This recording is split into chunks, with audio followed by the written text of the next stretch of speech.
नमस्कार, मी रुशाली यादव सारंग। आता आपण पाहणार आहोत टॉप 9 राजकीय बातम्या। मोदी शहांनी पक्ष हिसकावून गद्दारांच्या हाती दिला। पक्ष हिसकावला तरी ठाकरेंचं नेतृत्व संपलं नाही। संजय राऊतांचा पंतप्रधान मोदी आणि गृहमंत्री अमित शहांवर निशाणा।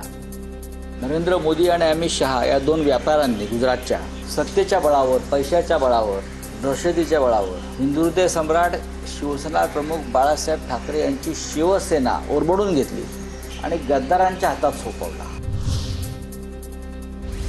फडणवीस हे पावसाळ्यामध्ये उगवणारी छत्री। फडणवीसांच्या नेतृत्वात राज्य कलंकित झालं। फडणवीसांनी राज्यामध्ये केलेली घाण आम्हाला स्वच्छ करावी लागेल। संजय राऊतांचा देवेंद्र फडणवीसांना टोला।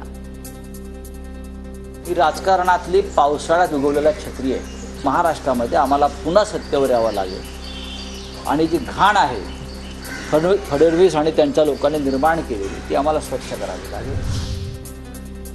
ठाकरेंच्या वाढदिवसानिमित्त शरद पवारांचा सामनामध्ये विशेष लेख। दिल्लीकरांना मराठी माणसाबद्दल आकस, यात तथ्य नाही। मराठी माणसानं बुजरेपणा सोडला पाहिजे, पवारांच्या लेखामध्ये उल्लेख।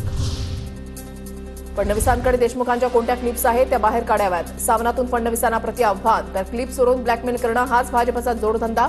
सामनातून टीका।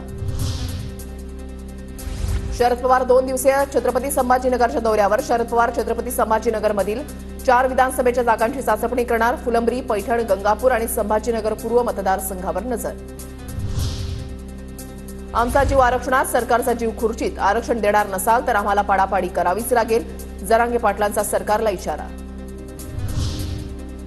मागच्या दाराने येणारेच गैरसमज पसरवतात। मागच्या दाराने येणारे मूळ मालकाचा कार्यक्रम लावतात। मनोज जरांगेंची दरेकर लाड यांच्यावर जोरदार टीका।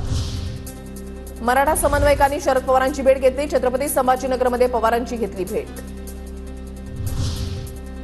बाबाजानी दुर्राणींची शरद पवार गटामध्ये घरवापसी निश्चित। दुपारी 2 वाजता शरद पवारांच्या उपस्थितीमध्ये प्रवेश करणार।